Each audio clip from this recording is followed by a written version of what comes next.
Eh bien bonjour YouTube, comment allez-vous aujourd'hui?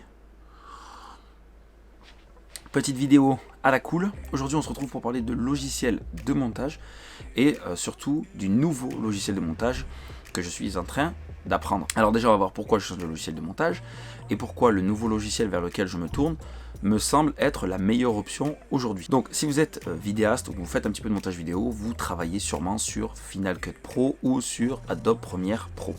N'ayant pas de Mac, en tout cas n'ayant plus de Mac, je ne peux plus travailler sur Final Cut Pro. Donc depuis quelques temps, je travaille sur Adobe Premiere Pro.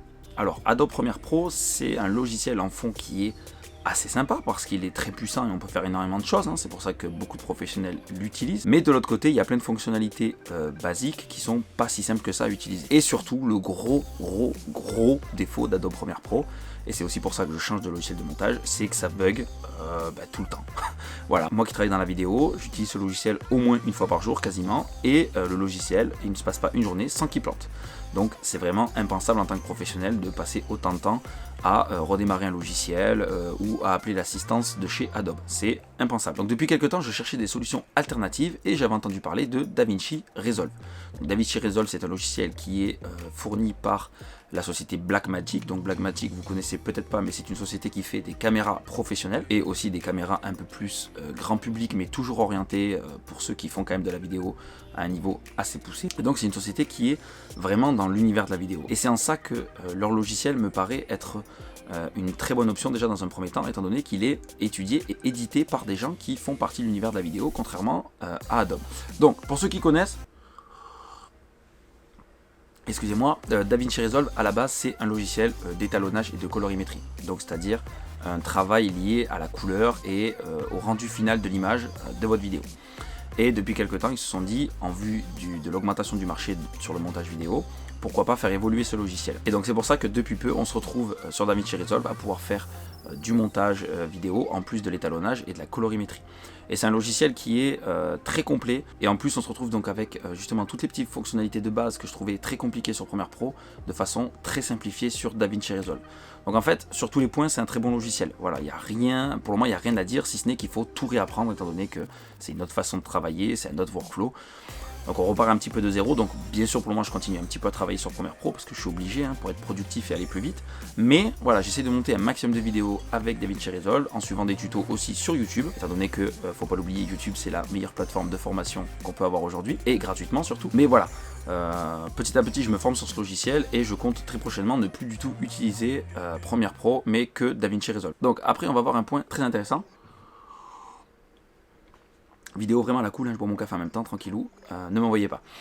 Donc un point très intéressant, je disais, ça va être le prix, étant donné qu'il y a deux versions sur DaVinci Resolve, de ce que j'ai vu. Je suis pas un pro du logiciel, donc s'il y en a qui connaissent le logiciel par cœur et que je dis des petites bêtises, n'hésitez pas à me reprendre en commentaire.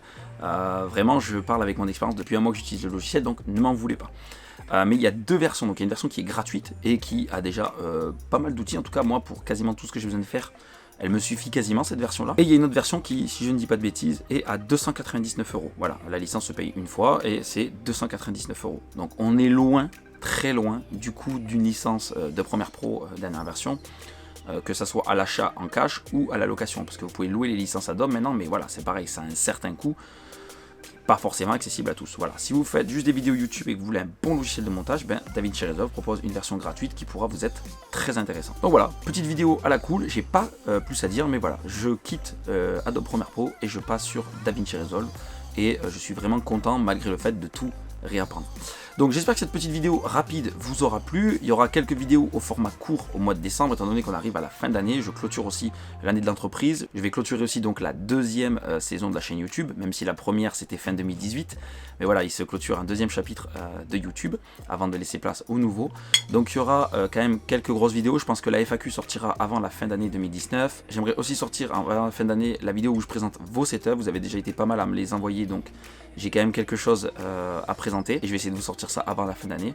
Et après il y aura une vidéo, je pense, où on fera un petit peu le point sur l'année 2019 pour la chaîne YouTube, ce qui s'est passé aussi par rapport à 2018 et où on va en 2020. Voilà, donc en tout cas pour cette vidéo-ci, j'espère qu'elle vous aura plu. Si c'est le cas, n'hésitez pas à mettre un maximum de pouces bleus, à vous abonner à la chaîne si vous n'êtes pas encore abonné. Vous êtes beaucoup sur la chaîne à regarder les vidéos sans être abonné. On est bientôt au cap des 100 abonnés, on est vraiment pas loin, donc n'hésitez pas à vous abonner si vous regardez souvent mes vidéos sans être abonné, c'est dommage. N'hésitez pas à vous abonner, c'est gratuit et ça me fait plaisir. Je l'ai déjà dit, mais je le redis. Donc voilà, n'hésitez pas à me rejoindre aussi sur les médias sociaux, j'essaie d'être assez actif, de partager pas mal de choses par rapport à YouTube, par rapport à mon activité d'entrepreneur à côté de tout ça. Donc ça peut être sympa de s'y retrouver et de voir ce que je fais à côté. Je vous souhaite une excellente fin de journée et je vous dis à très bientôt. À la prochaine les amis, tchuss!